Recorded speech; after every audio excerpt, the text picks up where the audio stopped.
Hi, friends, and welcome to the season premiere of Your Bish Therapist podcast. I am so happy to be back. So today's season premiere is going to be a little different than past seasons. I am going to be sharing an episode that I recorded with Mandy that I had posted to my Patreon, and I just thought it was too good to keep it behind a paywall. So I'm going to give you guys a little update.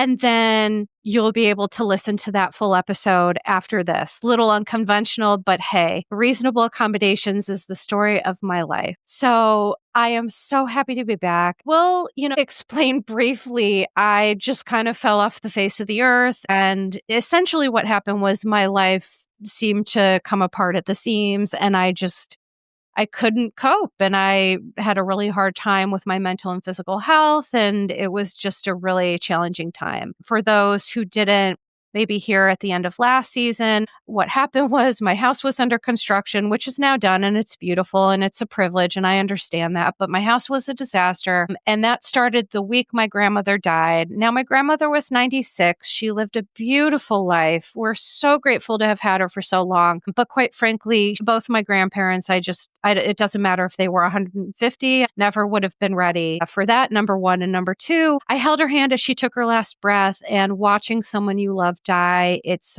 was equal parts beautiful and fulfilling, and also just horrifying and really challenging. And plus she leaves behind my grandfather, who is still alive, and he is 98.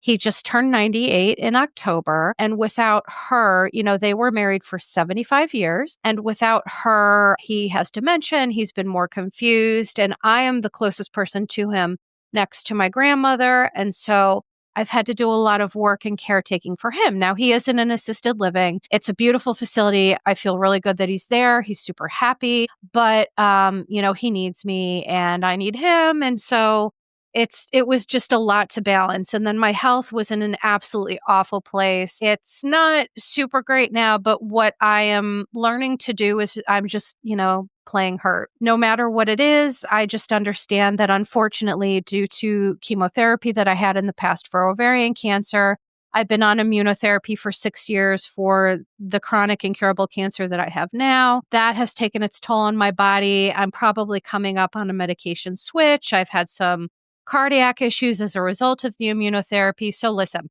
I'm not going to go on because those are what my bite-sized bishes are for. I can appreciate that people sometimes, some people want to listen to the updates and some people just want to listen to Bravo. And I can appreciate either one of those things. So here's what I'm going to say. The episode that you are about to listen to is what you would get if you joined my Patreon. Now, what is Patreon? It is a site where there are 3 tiers, $5, $10, and $15, where people pay per month. And what I put on my Patreon is I do bonus content, I do no ads, I do full video, I do early releases. And the one thing that I will say I do on my Patreon that I won't do on this free podcast is I tend to get a little more personal. I maybe talk a little bit more about my personal life, about family stuff, things like that I don't feel comfortable doing on the free podcast. Why is that, you ask? Well, on the free podcast, how do I say this? People like to weaponize things that I say, things that I don't say. People like to weaponize anything I do. So on this free podcast, I am a little bit more cards close to the vest because I value my peace and my sanity. And so on Patreon, it's really like a family. We have group chats. We do group Zooms. I DM.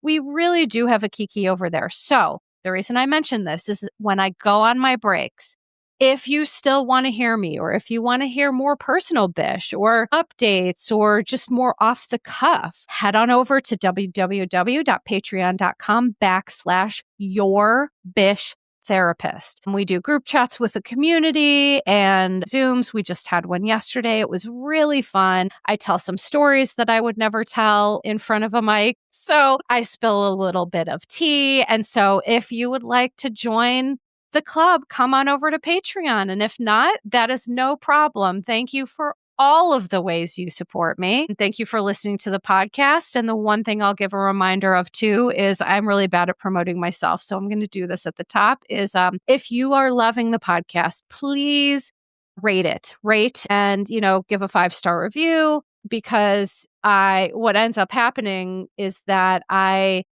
have issues on Instagram. People will just be really disrespectful and rude, and then I'll block them, and then they just are mad, and then they'll do anything that they can. So at this point, I am coming into season 6 of Your Bish Therapist, just very easy breezy, understanding that this is the way that my body is. And so the plan for the podcast this season is to do one free episode a week, no more, no less, because what I tend to do in my black and white loveliness that I love to live in is that I tend to go balls to the wall, and then I totally go dark for a period of time because I need to rest. As a professional patient, I'm not kidding. My job is, I have doctor's appointments. I have like 25 specialists. I have basically every part of my body needs some assistance in some way, shape, or form, even though, thank goodness, I still look wonderful. But it really, it's a full-time job now. So this podcast, I am trying to make it, so that I can do the episodes longer. So I'm not doing too much at the top. I'm not burning myself out. So my hope is that I'm just going to continue to keep on rolling. I might take a week off for, Christmas. I celebrate Christmas, and I might take a week off for that. But otherwise, that's the goal. And so this season, you can look forward to a couple of things. I just recorded a podcast with Mary Payne Gilbert from Pink Shade, who I love. And I'm going to be going on her podcast in a couple of weeks as well. So that episode, you can look forward to that next week. After that, we have a brand new M&M hour coming to you, where we're going to talk about all the latest and greatest. This episode that you're going to listen to in a couple of minutes, this was actually not technically an M&M hour, but Mandy came on my pod to talk about BravoCon, and then we ended up talking a little bit about Salt Lake City and some other things. And so she dropped some interesting tea that, of course, I made sure to clear with her before I posted it, because Mandy's my girl, and I'm never going to do her dirty. So that's, this episode you're going to listen to is a smidge different, but our full M&M hour is going to be week at the end of the month. And then I'm actually doing something really exciting. Amy Phillips and I, Miss Amy Phillips from Drama Darling, we are going to be doing our own M&M hour as well. We're going to, do some sort of a Drama Darling, Your Bish Therapist collaboration. I love Amy. I love podcasting with Amy. And so we're also going to throw that into the mix. And that's what I've got planned for right now. So I have a couple of things in the pipeline, but I'm just trying to be cool and take it, 1 week at a time, which is sometimes how I have to live my life. While things have been tough for me, I am working on my mental and physical health super hard. I feel really good mentally. I feel like I'm in a really great space. I'm super grateful. And, sometimes when I get really burnt out, what I don't want to do is I don't want to be angry and bitter and frustrated with a microphone pointed at my mouth, because your Bish can be spicy when she's having a hard time, just like everybody. But I just really want to maintain my dignity and respect. And, there's shade and there's all of that, but I just want to be the best version of me when I am speaking to all of you. So thank you so much for coming back. Thanks so much for rejoining. I appreciate you very much. And please enjoy this episode of Melissa and Mandy talking BravoCon, Salt Lake City, and some other things. Enjoy.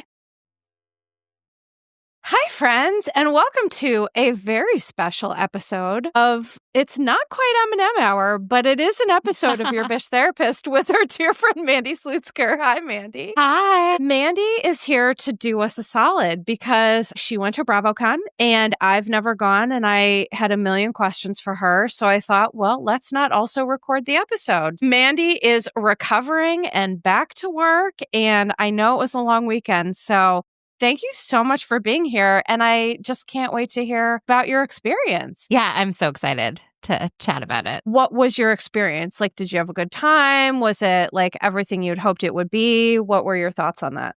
I had a great experience, but I also go in with not as high of expectations. I was there 2 years ago. It was life-changing, truly. It was like, wow, I couldn't imagine it being better. And this time I was like, well, I don't want to compare it to that because that was so good. Let me just take what comes.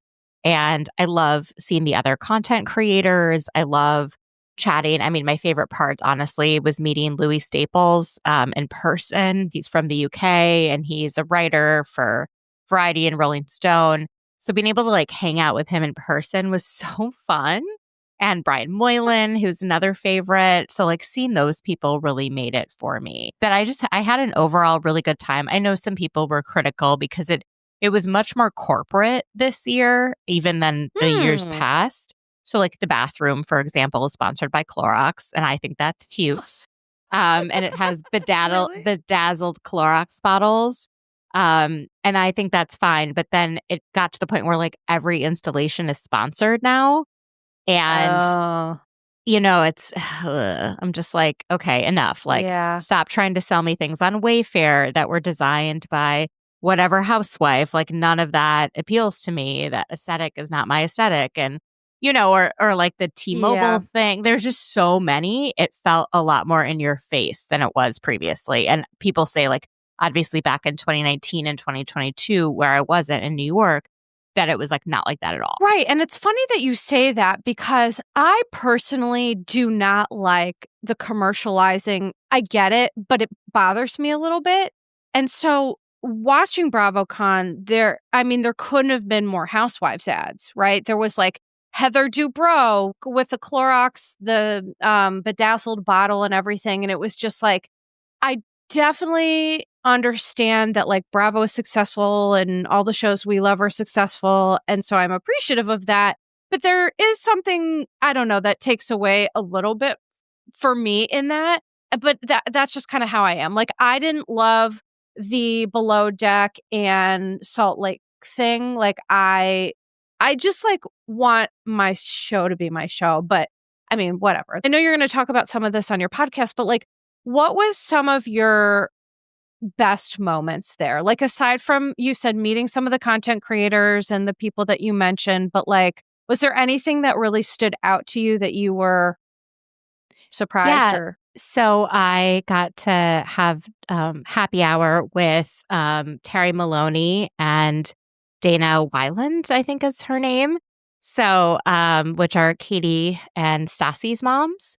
I have known Terry. She's been listening to my podcast for many years. She's written me. We've talked back and forth. I met her 2 years ago at BravoCon. And then this time, her and Dana live in Vegas.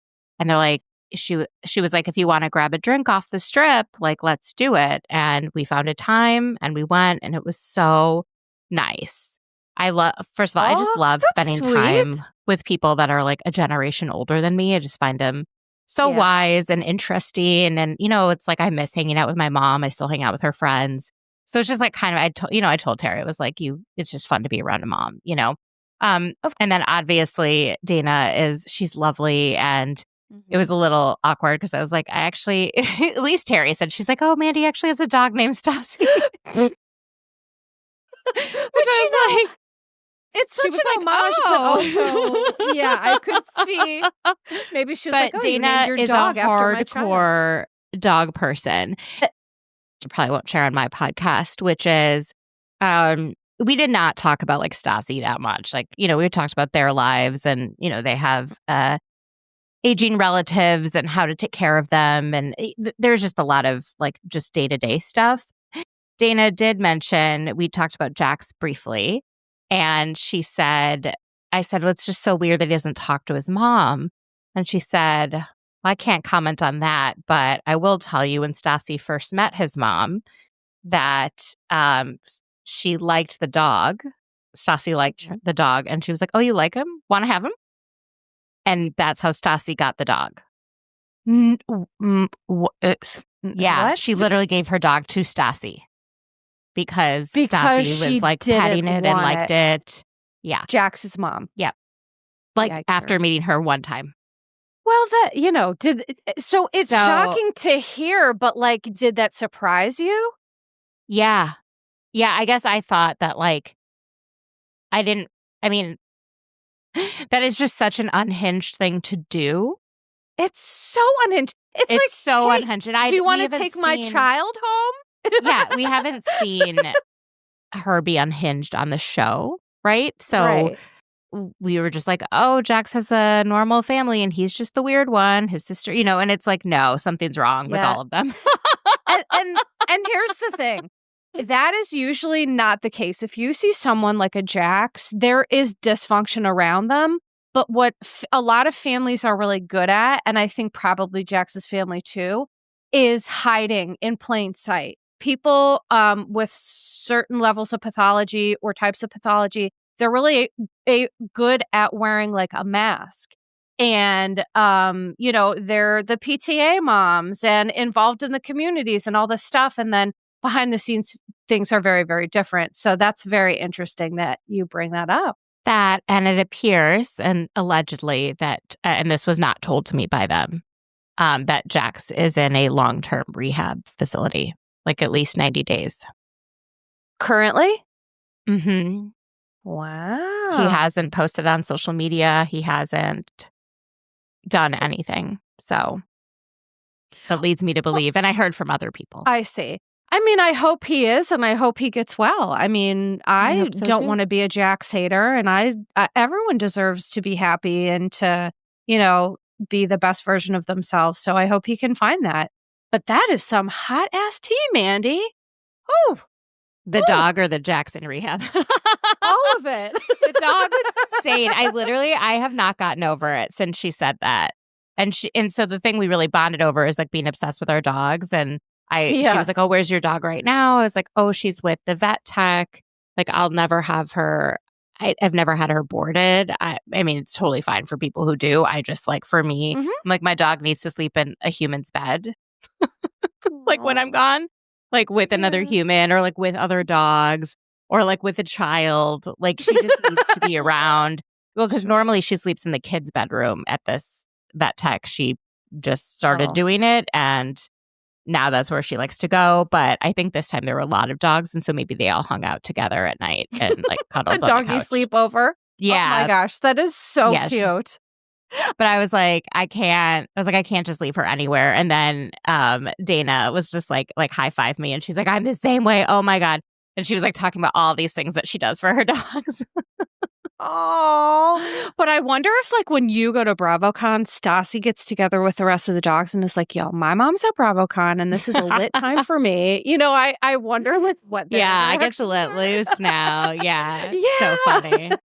That is really interesting. And I do always forget about your relationship with Terry, which is a great reminder because I feel like you and I are pretty good judges of character. And I always felt like Katie's mom, we're talking about specifically, she just seems like a really genuinely wonderful, lovely person.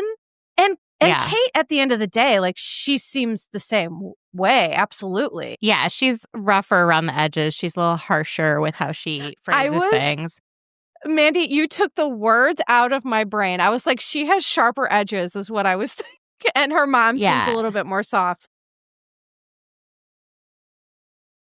Enjoyed talking to them, and like we spent 3 hours together, and it just so you had a good time. You had some drinks, and they didn't like spill the tea that Stassi was going to be doing the reunion for Secret Lives of Mormon Wives, right? Which I'm sure contractually, you have to be really careful with that. So I saw that.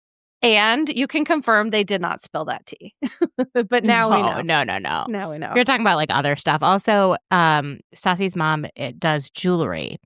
And I didn't realize that, but my friend Jody that was with me did. And she's like, wait, I have a necklace that I brought with me that she made.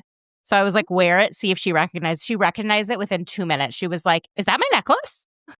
And then she was like, telling her that like how to clean it, because she was like, oh, I was thinking of getting a new one because I think this little jerk. She's like, no, don't get a new one. This is how you clean it. This is the product. She literally took out her phone. Was like, what's your phone number? Like gave, and then was like, here, you can buy it at Target. Like it was like, I was like, maybe I want to buy her jewelry. Yeah, but it's an Etsy store. Oh, it is? Well, do you want to give a shout out? Do you know what the name of it is? I don't know what the name of it is, but I'll give a shout out on my podcast that's coming out on Sunday because Jody will know. Okay, great. And then I can post about it when you do find it because I would love to give her some business and I also want to see that jewelry. So The other fun thing is it sounds like whenever a new cast member comes on, they like try to befriend the mom. Because that's how they became really good friends. And so I guess they like had this time where they all went out with Max's mom. You know, Max, who was on like one season. Yeah. And they went out dancing 3 nights in a row in Vegas, which is crazy. I was like, where are you going? Like, I haven't ever done that. I mean, not since I was in my 20s, and you're like many decades older. And it's just like, how do you guys have the energy? She was talking about how bad she felt because it was like in March of 2020, like in the first half of March of 2020. And then on the last day, she's like, I'm not feeling so great. And then she basically got COVID. But it was like before anyone knew anything. And then she's like, oh my God, I felt so bad about all. She was like, I was at Vanderpump Garden. I was like hugging everyone. She had no idea, right? It was like, and then she's like, oh my God, I was sick for 3 weeks. And but I just was imagining all the Vanderpump moms like having a sleepover and at Terry's hanging out. Literally, I mean, that is kind of one of the cutest things that I've ever heard, I feel. Did they have any thoughts about the new, or did you guys talk about like the new Vanderpump show?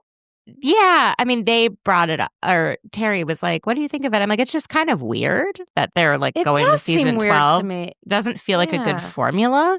Feels like they should have like called it something else. Yeah. And Terry had a good name for what it could have been. It was like second shift. That would have been genius, because here's the thing. I will tell you briefly, because I was on the fence about whether I should watch this or not. And I just feel like my heart's not in it, but I'm going to try it.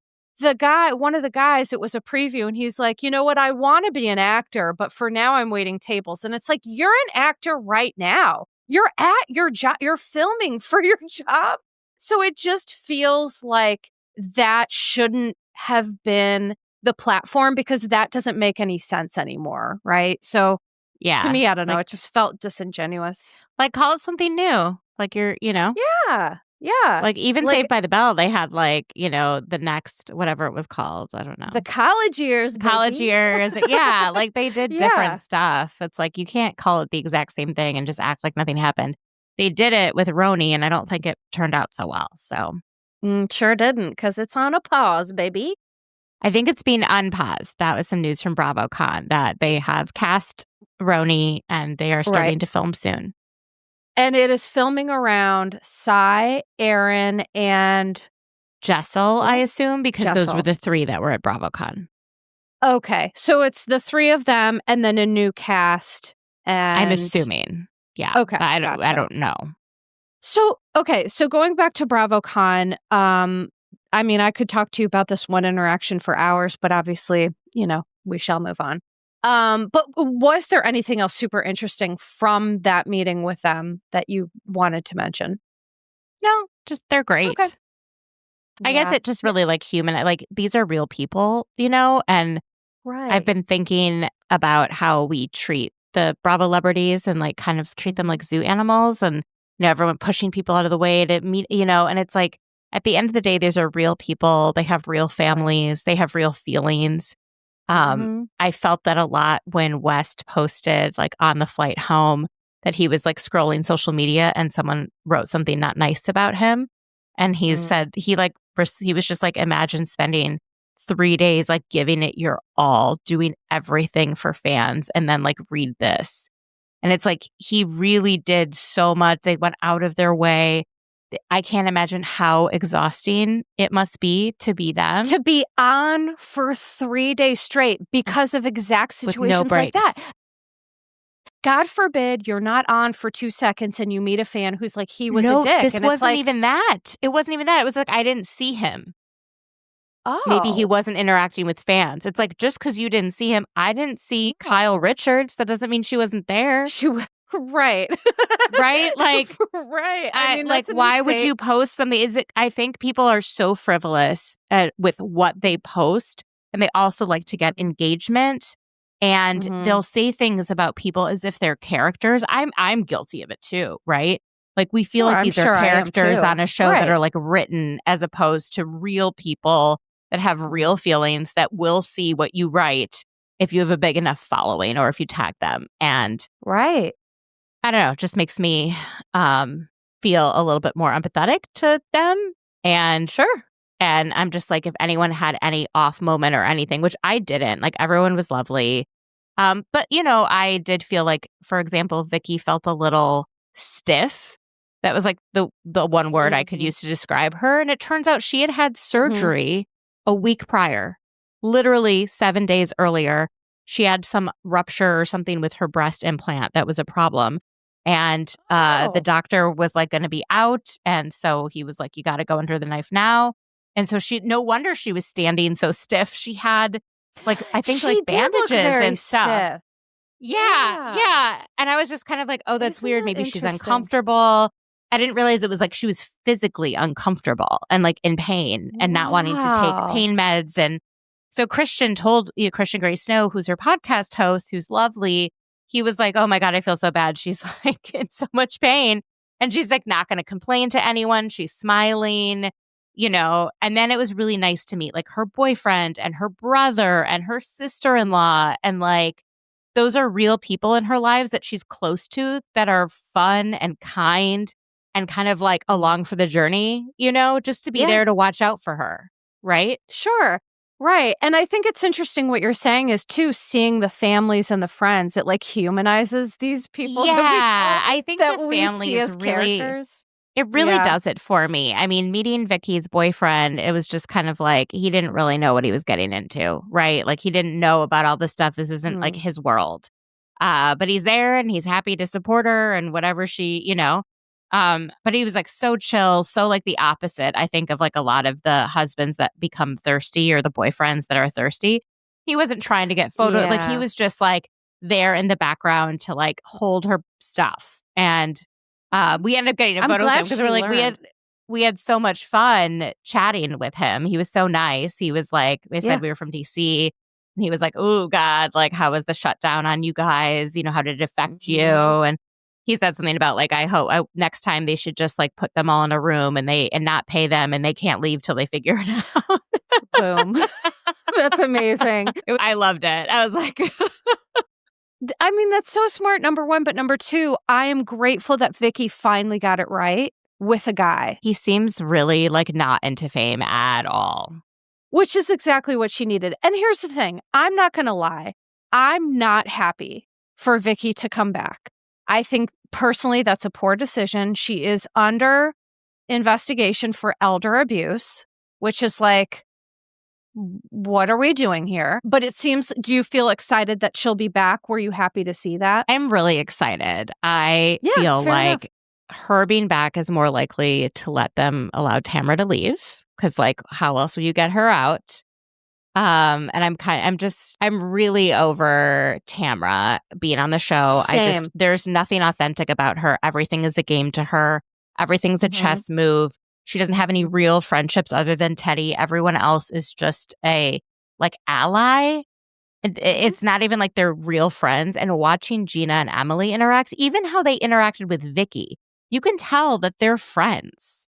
Oh, you can tell that Emily and Gina genuinely care about these people. It's not just a job. They're not just coworkers. But they have them with Vicky. I was like, oh, they like are fond of her. They have a fondness for her.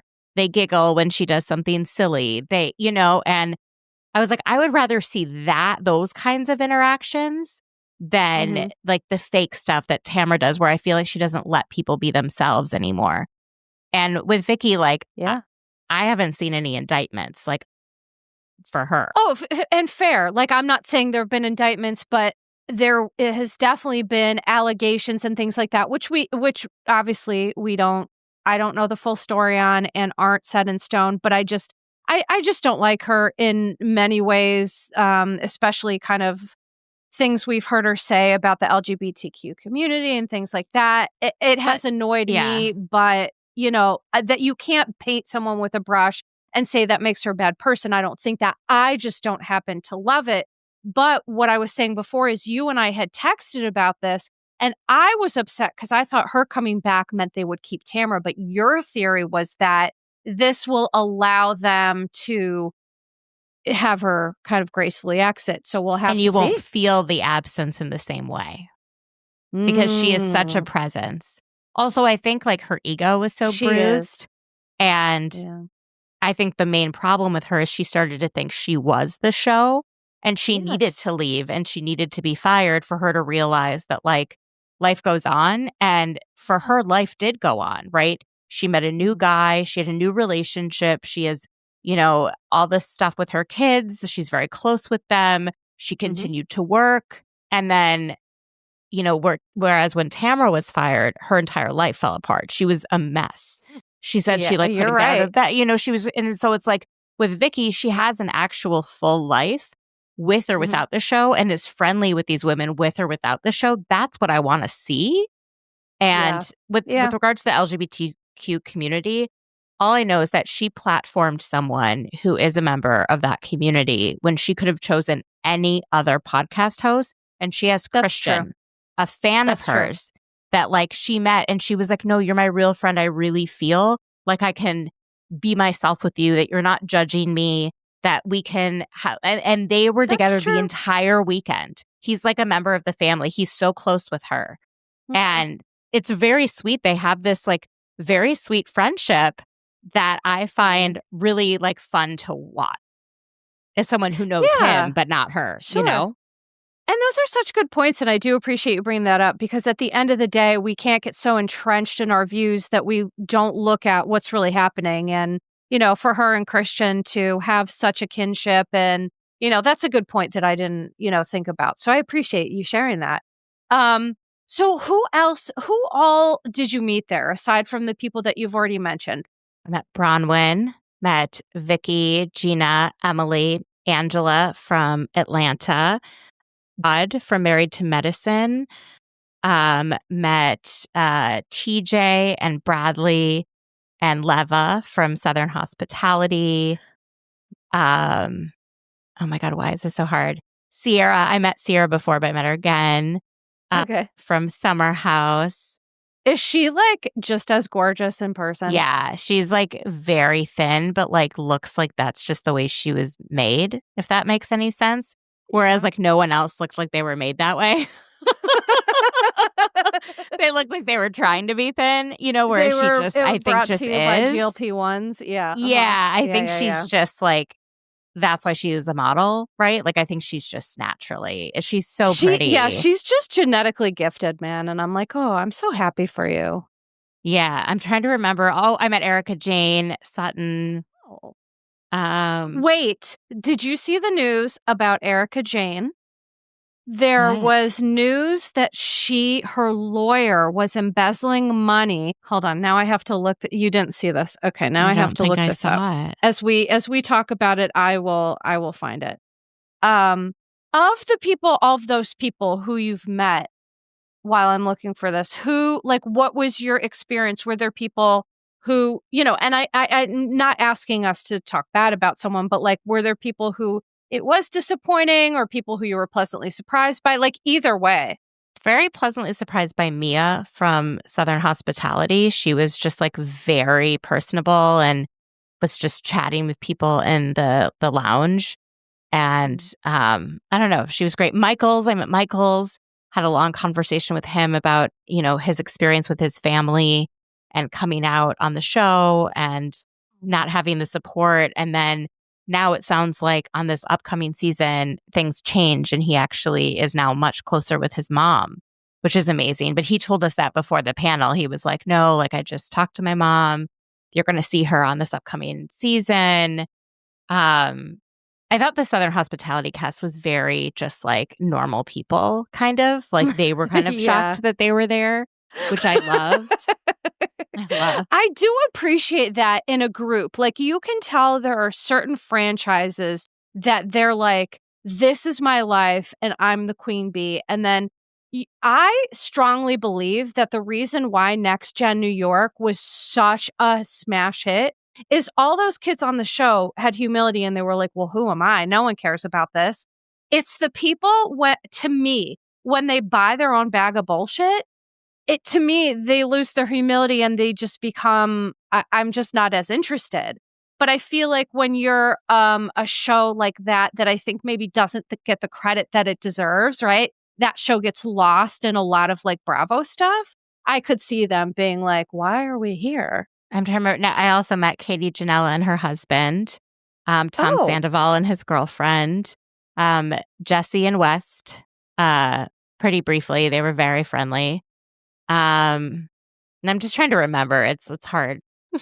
Well, it's like you had bazillion hours of memories and you're just trying to sift through them all. Okay, so there was an article that it was November 19th. There's a designer that is suing Erica and her longtime friend and attorney, James Wilkes. They say Erica designer Wilkes, Marco? No, Christopher Celia. Company Marco? Because there's this like long lawsuit where she like didn't pay for all of the cost. No, this says though, Erica and Wilkes falsely accused them of charging more than $800,000 on Erica's American Express card between 2014 and 2016. Is that what you're talking about? Yeah. This is okay. All right. Interesting. And then also it's alleging that the lawyer suggested she split from Tom to protect herself, which is like filed that under no freaking doy. But anyway. Oh, I remembered more people. Rachel Zoe and Dorit and Aaron Leachy and Lindsay Hubbard. My gosh, you really got a good sampling of people. Yeah. So did you like wait in a line to see them or were you just like... Sometimes. So like with Jesse and Wes, there was no line. They were brought to the wrong place. There was like a installation where you could get like a video and pictures taken of you in a bed, like the bed bugs from Summer House. Oh yeah, and someone cute. Was bringing them to film content, and they brought them there, but it turns out they were needed at a different booth, and so they were just trying to figure out where they were supposed to go, and they were just standing there, and you could like dress up in pajamas, including like what West wore for that like bedtime party. And someone who's wearing the same pajamas and like looks at him and was like, hey, how do I pull it off? You know, they were like, it was really funny. But then, for example, with Erica Jane, we like waited in line for a photo with her. So that was like a different type of a thing. Some of them we saw like off hours, places. Right.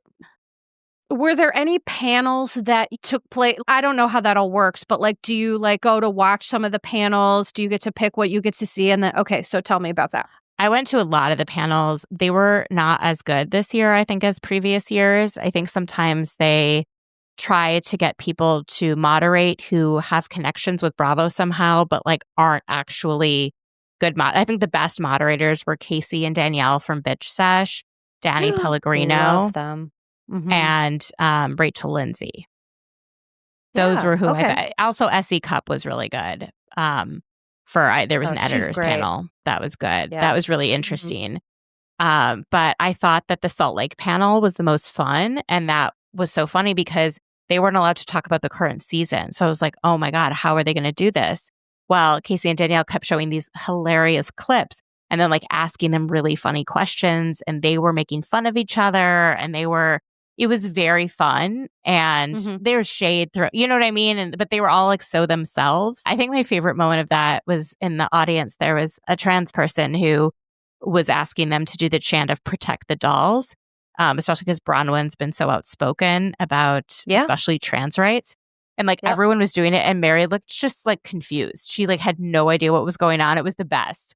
Like it was like what dolls? What, you know what I mean? Like she's just like, what are we doing? You know, she kind of looked around like and Angie looked a little confused too. But it was like Heather and Whitney and, you know, Bronwyn like definitely knew what was up. And Meredith, you know what I mean? Like it was so funny. They were just like so themselves in that moment. Mm-hmm. Yeah. Well, that must have been nice to see.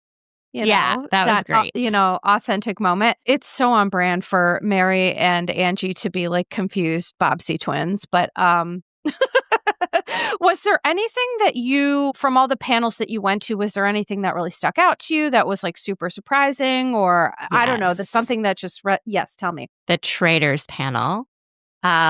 Sierra was on, and Danny Pellegrino was mainly asking questions about traders, but then there'd be someone like Robin Dixon on the panel who hasn't been on TV in a little bit. And he, you know, they would also like mix up things like who on your cast do you think would really be good on this show? You know, do you think they'd be a faithful or a good traitor? You know, those kind of questions. And then he just hit it over the head where he was like, what's going on with Kyle and Amanda? Is he a faithful? And she was so taken aback by the question that like no amount of media training could have prepared her. And she just was like, aren't we supposed to be talking about traitors? And then she like looked at him like, Danny, kind of like, and he's like, I'm a man of the people. We're asking this is what the people want to know. And you know that question was approved because they can't ask anything that's not approved. Part of me is like, oh, did that story break? And they were like pissed that they didn't get a heads up. And so they, I don't know. But for those listening, I want to explain the story was that Kyle and Amanda were living separately because of infidelity on his part. Allegedly, that was right. That was the story that broke. I don't think there was ever any infidelity that was listed. Okay, so it was just that they were living separately. Separately because they were not getting along or whatever it was. And that made me be like, oh, wow, they're definitely in rough waters, like, possibly breaking up because why would she be so... She like didn't have a response. And then she was like, as far as I know, he's been a faithful. Which, and as you said, if the story didn't include infidelity, then she could answer that question without... Yeah, she was kind of, I think, confused and also like, why are you bringing up these two people? Like, I am not in that mindset right now. But yeah, I'm pretty sure they're in a really bad place because I don't think they even shared a hotel room for BravoCon. Because they were both at BravoCon, right? Yes, and it did not appear that they were sharing a hotel room together because he did an Instagram story where the other side of his bed was made and he was in his hotel room. Well, eagle-eyed Mandy Slutsker there. No, someone else told me that and then I went, oh, okay. Well, listen, thank you. I am not eagle-eyed. I am not. I do not notice most things. But it's so much to take in too, so that it's like, it must feel like you're filtering all this information. I wasn't even there, and that's how I feel. It's like there's so much content, social media, on camera, off camera. Like it's it's just a lot to get lost in all of that. Well, that's super interesting. Was there anything else that stuck out to you from any of the panels? Just how awkward it was between Kyle and Amanda when they were on the Summer House panel, seated next to each other. It just did not feel. I was shocked at how amicable Carl and Lindsay were. I did see that was one of the few social media things that I saw where he was on stage and then she came up and they both looked genuinely happy to see each other. And they had, it did remind you of the time that they were such good friends because there is something about those two that they do really seem to have a connection. Yeah, I think he is like over the moon for her that she became a mom. And I think she is so happy that he is sober and started this soft bar. Like, I think they're genuinely happy for each other. And I think that given time, they could work their way back to being like actual friends. I really do. Especially after winning. Like, she's in such a good place. She's so happy being a mom. She's like glowing, She's just happy. She does. I've never seen her look better because to me, nothing looks better on someone than happiness, like true, authentic happiness. And you can tell she's not in a relationship that doesn't serve her. She's playing the best role of her life, which is mom, and she's always wanted to do that. And there's a spinoff, that was officially announced. I heard there's going to be like something with her, and I think Kyle and Amanda and Lexi and Andrea. That's what I heard, but Lindsay Hubbard, Kyle Cook, and Amanda Batula are all set to appear, which, by the way, is so wild if they are really in this state, that, wow, we might be getting that filmed right now. I thought it was crazy. More of a story, like, I don't know, to generate press. Like, at one point I was like, maybe this is not, and then I was like, oh no, this is real. I can feel it in the room. Sure, right. And that's what I trust. Like, you were there, but also like, I am not surprised because I just feel like they've evolved to want different things. She now wants to maybe not be a mom. He really wants kids. And I think there's fundamentally some things that I was like, if these aren't resolved, they're gonna. He says he wants kids, but then he's become a DJ and he does DJ gigs all over. And they're really late. And you can't be like in the middle of the night DJing and like your wife at home feeding the baby. Like, that's just not. conducive. Well, like you that's what I'm become a saying. I think DJ that's when the you're done problem. with kids, like Meredith Marks. Right. You know, he says he wants kids, but then he's not taking any steps to actually create a life where he could have them. Right. So I think that's one huge part of the problem. And, but I can't wait to, see the spinoff and all of that. Anything else from BravoCon? Anything else interesting? No, but tune in to my podcast on Sunday, November 23rd, because I will have a lot more to share with my friend Jody. We went together and we have some tea to spill. Okay. Well, I'll be tuning in because I definitely want to hear that tea. Nothing you can mention here, Mandy? No. Okay, fine. Fine, fair enough. Listen, everyone, I tried, okay? They would have been mad if I didn't at least ask. From the cast, though, like from who you observed, who seemed to have the most, I don't know, like real dynamics with each other? Madison and Austin. Isn't that so funny? Like you could see them like looking at each other and laughing and like making like they're on the same wavelength. Mm-hmm. And that was just from watching the panel. I didn't like meet them up close, but because I was in VIP, we got up really close with the panel. So you could actually like see their body language. Very like platonic, but very just like giggly, kind of like friends.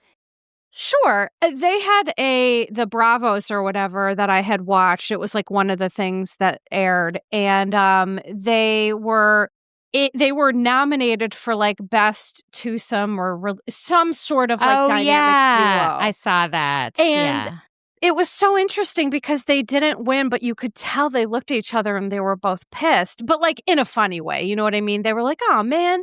And I thought to myself, I'm like, they are proof that sometimes when you try to fit a square peg into a round hole, it's a disaster.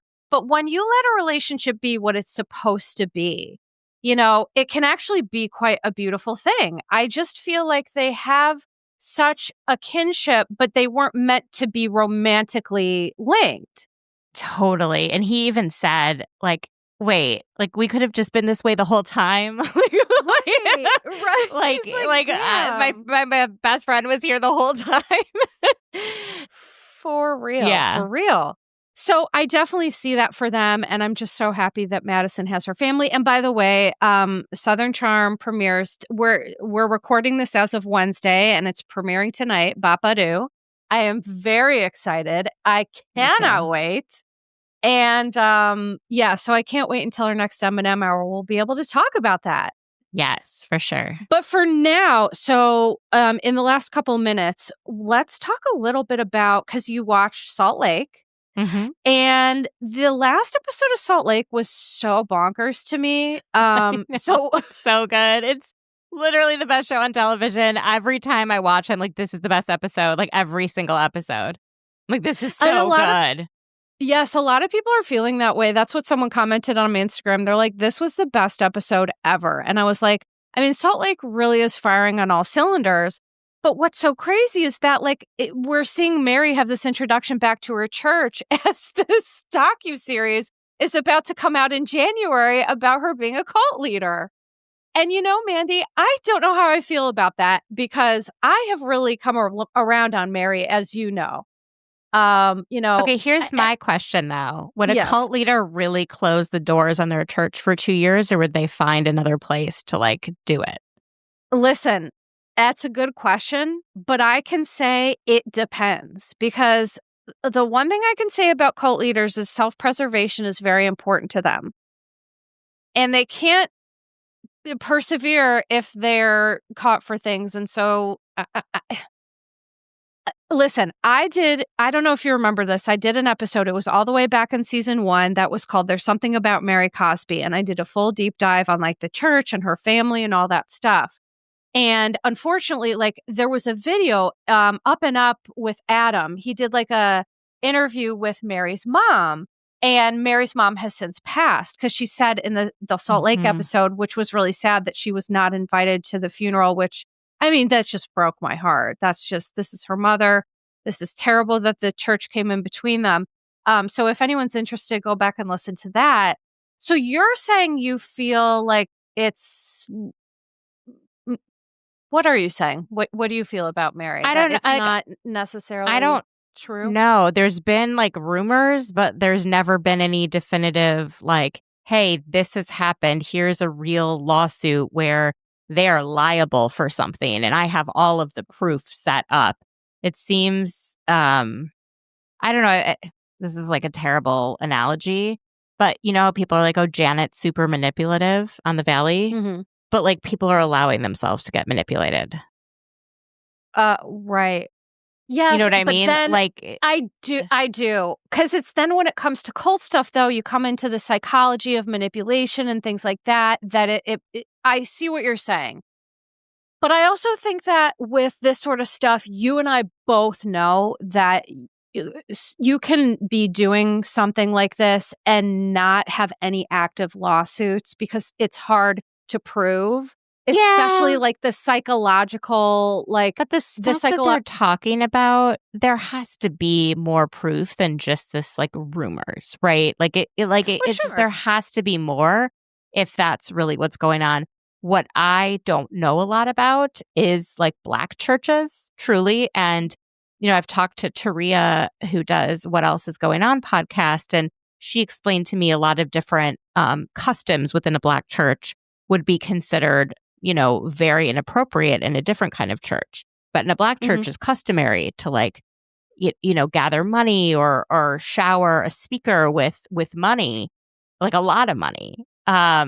You know, because it's like, why would a preacher, like, I think it's unusual to see someone who is a member of the clergy wearing fashionable things that cost a lot of money, because usually clergy don't get paid that much and their like devotion is to God and not to material things. And I'm not saying you can't like material things and like, but that was kind of odd to me. But then I guess in like the Black community, that's not necessarily like a thing, as much of a thing. Like there's just things that are so customary that people know if you were raised in like an AME church or an, you know, a different, any kind of like Episcopal. Yeah. And so part of me is like, oh God, is this going to be a bunch of like white people, talking heads who don't know her, who are repeating rumors about a Black church when they've never really spent time inside Black churches? Like I'm a little nervous about that. Yeah, and I think that's fair. I think that's a fair point,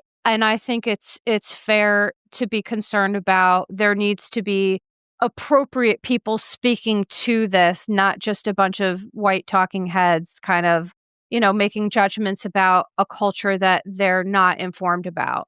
Yeah. But I also think that, you know, what I know for sure is that when you put yourself in a position of power, I think it's always appropriate to ask why. Why do you want this power and what are you doing with it? And it becomes a fine line when it comes to religious cults, because sometimes there's not a lot of manipulation or assuaging that has to go on. Sometimes it's like, well, if this is what's expected, you just need to do this. And then I think that gets people into like financially into a spot where it's like, well, they're not being asked, but they feel like it's a necessary custom where they're going to be cast out if they don't, right? So it's like there's such shades of gray within all this. But what I like about you and I appreciate is that you're always looking at every angle and asking questions. And I think we do really need to do that because Mary has become such a voice of reason. She seems so legitimately spiritually connected now in a way that I don't think she did before. I think sometimes we have to go through things in our life, like what she's going through with Robert Jr., that humble us and that teach us that we don't know as much as we thought we did. So what I have an open mind about is, where is she at now with that? Not where was she before, but where is she at now? Because what I saw on The Real Housewives of Salt Lake City seemed very sincere, seemed very beautiful, very connected. And all of that money renovating that church, and they did not put in AC. That is wild. That's a wild thing, Did man. they not, or did they not turn it on because it was like the wrong season to have AC? I don't know. Either way, I was you know what I mean? Like, everyone sweating to death. You were just renovated. Where's your new HVAC? I didn't. Okay, so maybe this is like really shady, but it does not look any different than I remember it looking from before. Like, I was like, I swear what to you, renovation? Mandy, I feel the same way. I was like, what renovation? How could you be closed for 2 years? Like, what were you like relaying the foundation? But this is what I mean about the shadiness of this, right? You closed up shop for 2 years. It doesn't look that different. So it's like, were you doing that to kind of like dampen down some heat on you? I don't know. I'm keeping an open mind with support for Mary because I see her every week. The things that she has to say about Robert Jr.'s addiction, which, you know, he's back, he's relapsed and he's been arrested, and, you know, relapse is a part of recovery. So I'm just cheering him on as he hopefully finds his way back to recovery. But she showcases such amazing skills that I don't want to believe that she would do these terrible things. But the fact is that all humans are capable of doing terrible things.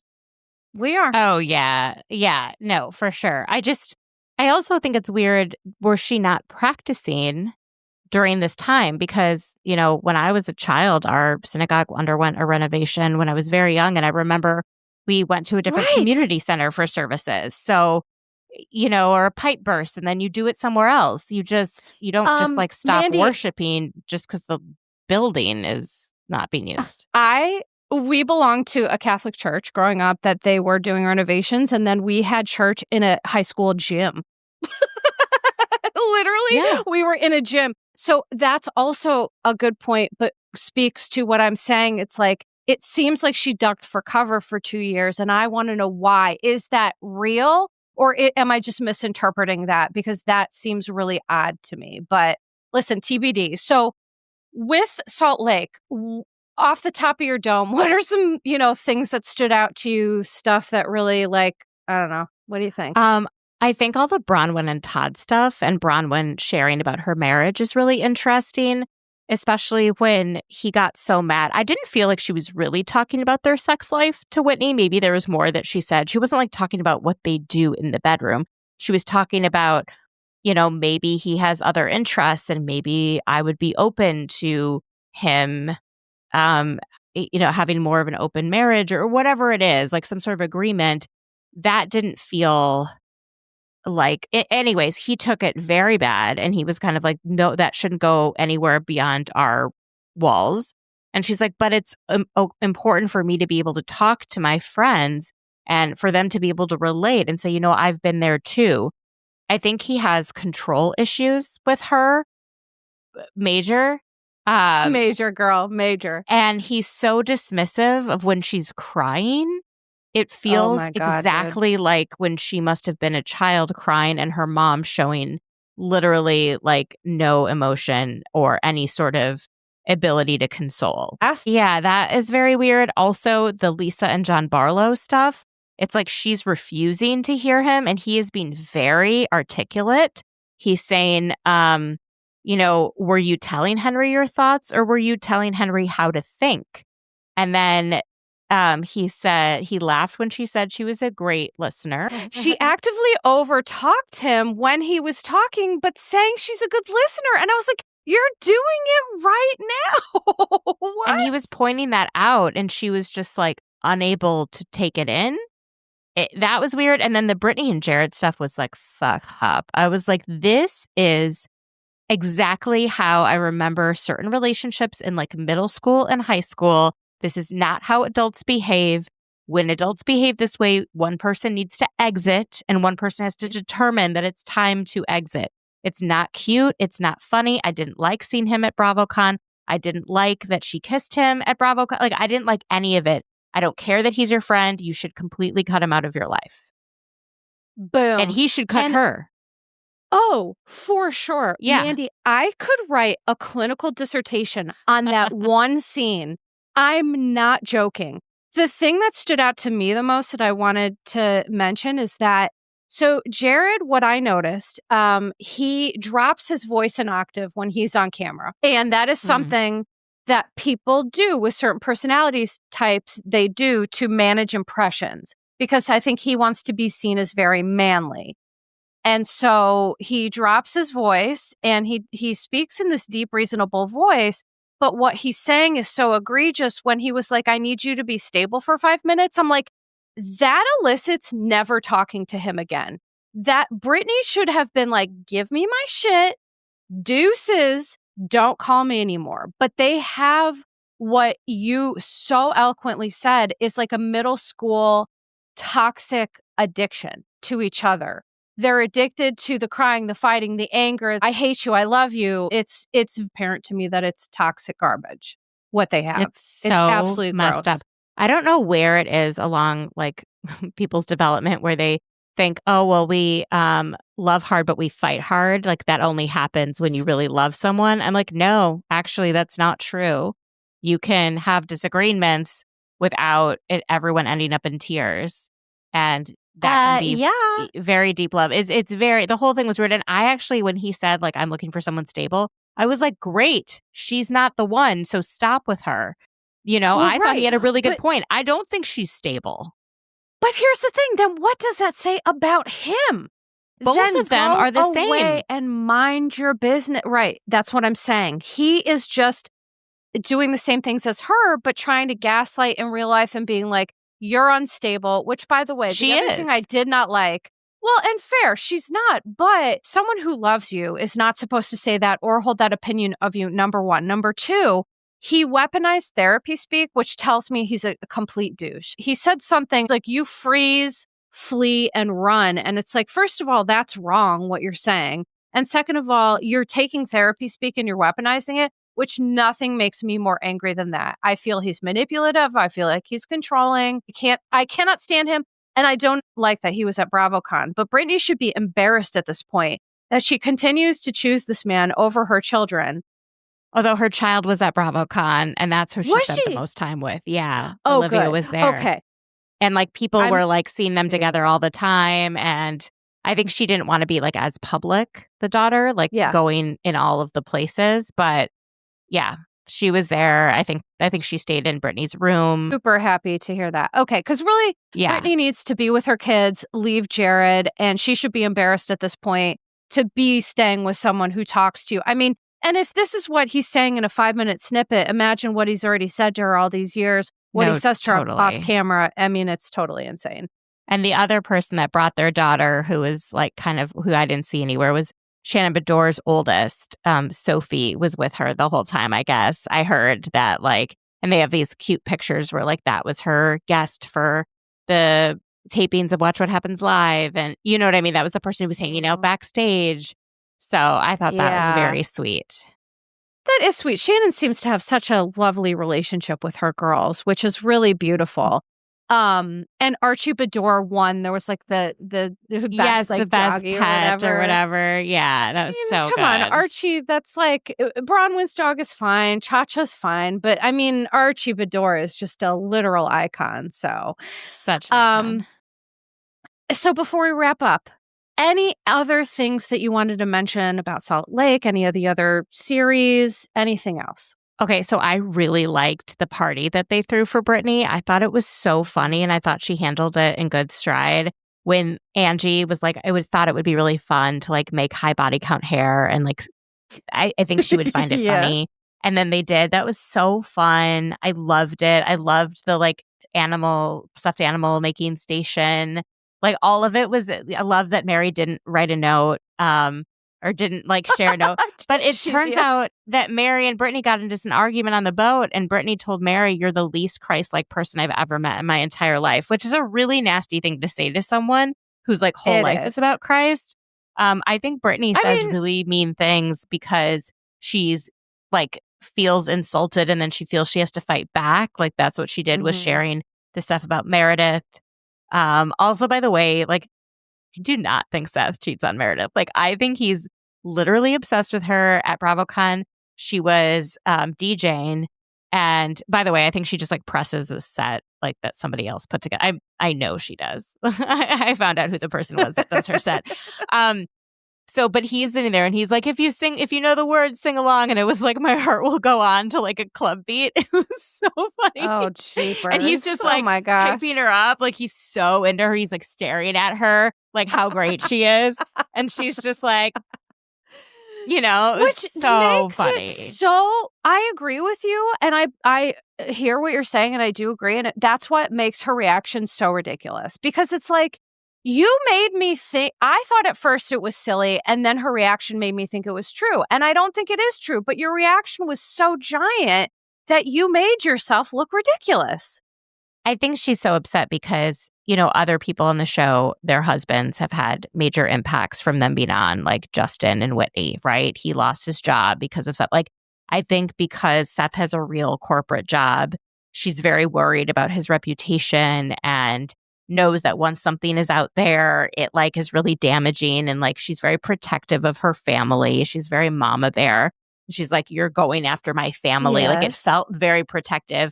And I think that she took a sleeping pill and drank a lot and actually does not remember how she behaved truly, which Someone makes more sense. said that on my, yeah, they said that on Instagram. They were like, I think she took a Xanax or something. And like, obviously I'm not gonna, I can't, I don't know. We don't know, but people have something made enough happened references clearly. to it on the show that they're like, maybe Right, she took a sleeping right. pill and like, whatever it is, something is very off. And I wish that there was footage to be able to tell her.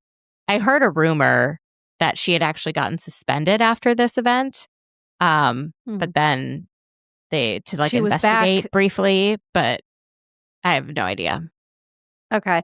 Well, all I can say is we better see some receipts at the reunion, because production was sitting in the first class cabin with all the cast, and everyone has a iPhone, I'm sure, or some sort of recording device.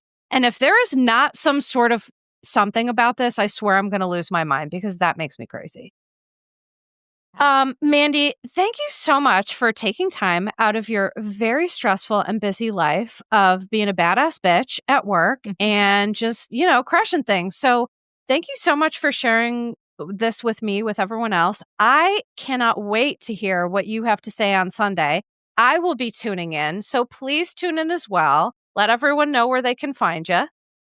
Yeah, so you can find me at Mandy Slutsker on Instagram, and you can also listen to my podcast, Is This Real Life, with Mandy Slutsker, anywhere that you find podcasts, Apple Podcasts, Spotify, Podbean. I don't know what all the things are. There's too many at this point. And then this is just a nice little bonus, but we're doing an M&M hour, what, in 2 weeks? I think like, yeah. A week and a half. We're doing, yeah. Yeah. So y'all can look forward to that. Please check Mandy out. Is This Real Life with Mandy Slutsker? I can't wait to hear all that tea. And then obviously check me out on Instagram, Your Bish Therapist. I am going to be bringing the podcast back. I'm just trying to figure out what the hell is happening with my life. So TBD. I may air this, you know, like later. I don't know. So I'm going to figure it out, Mandy, but we'll figure it out together. So thank you everyone for listening and watching this, because now on Spotify you can do videos. Did you know that? No. Yeah. So if you're watching this, thank you for watching. If you're listening, thank you for listening, and can't wait to bring you another M&M hour soon. Goodbye, everybody. Disclaimer. Posts are not intended to diagnose, treat, or provide medical advice. Your Bish Therapist is for entertainment and informational purposes only. The podcast, my opinions, and posts are my own and not associated with past or present employers, any organizations, Bravo TV, Greyheart Productions, or any other television network. The information in YBT podcast and on its social media is provided for general informational purposes only and is not intended to diagnose or treat. Please do not act or refrain from acting based on anything you read, see, or hear on YBT podcast or associated social media. Communicating with YBT via email and or social media does not form a therapeutic alliance.